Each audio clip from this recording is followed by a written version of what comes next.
Hey guys, welcome back to this 2-year anniversary video. Unscripted, no notes, no bullet points, no guides.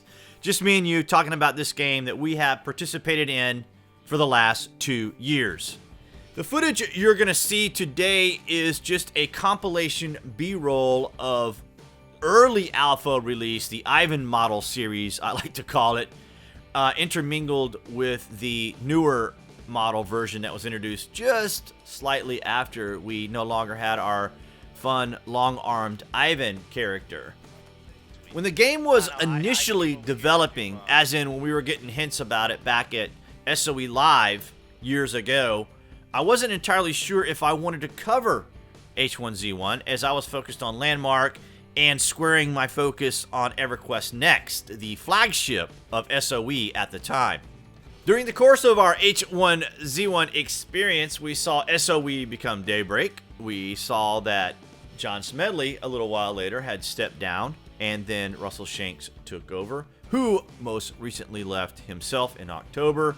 So there's been a lot going on in the background of the game that perhaps has some form of effect on the game that we play each day and participate in for this development. As you guys remember, when this game launched, it had mega hype. It had some of the biggest Twitchers that we could see and know of at that particular time. And a few of my fellow YouTubers like Killcam, Matty Ace, and Prince Gaming, all these guys were covering the game, and there was a lot of excitement, a lot of fun going on amongst all the different groups of individuals, as well as Froxer Barbecue, who was a streamer that I had just followed. So I had seen a lot of people getting involved in the game and watching things develop.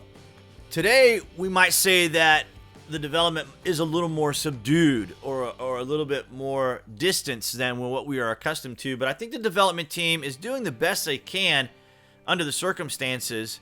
And as far as the future for H1Z1 Just Survive, you know, we're sitting here and we watch the forums and we watch the information that's coming out of H1Z1, and of course we have to hope that our beloved Just Survive will continue. I'm very happy for the team and their success with H1Z1 King of the Kill. You know, I don't do a lot of coverage of King of the Kill any longer, so I stick primarily with Just Survive, and thus a lot of the videos you guys see don't come out with the frequency that we used to have, because a lot of it is going to be based on what the developers are saying and what information is coming out in the game. And the last thing I want to do is just produce things that are redundant. You guys have played this game as long as I have, so you guys know about where to get materials, where to get loot, and all these sorts of things. And of course, these things are constantly changing in the game.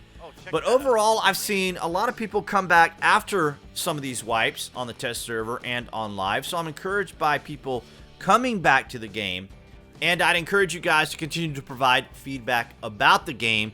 And in the comments section, you're welcome to leave your thoughts and opinions about what you see is going on with the game. What direction would you like to go in? What advice and information would you like to pass along to the development team to ensure that the Just Survive environment continues to progress? Thanks to all you guys for participating in the channel. There was a really explosive growth after I moved from Landmark to H1Z1, but anytime you go into a new game, it's going to be different.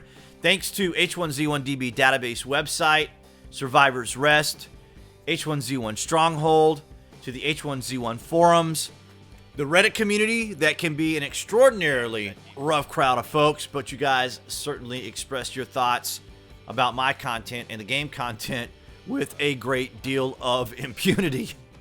It's been an incredibly fun journey. I still log in almost daily, if for no other reason than to repair my bases, to prepare things for videos that you guys get for any of the updates. And of course, always right here in the top right-hand corner on this annotation, you guys can go all the way back to the original footage and original coverage about the game, literally right after it launched. It's been an incredible journey, and I'm encouraged by what we've been seeing lately. So hopefully we'll have more coverage on the game with a little bit more frequency. You guys have been fantastic. I value and appreciate all you guys do with the channel to make all this possible. and your participation is always appreciated. If you haven't already, consider following me on Twitter and subscribe so you'll have all the information about Daybreak and H1Z1.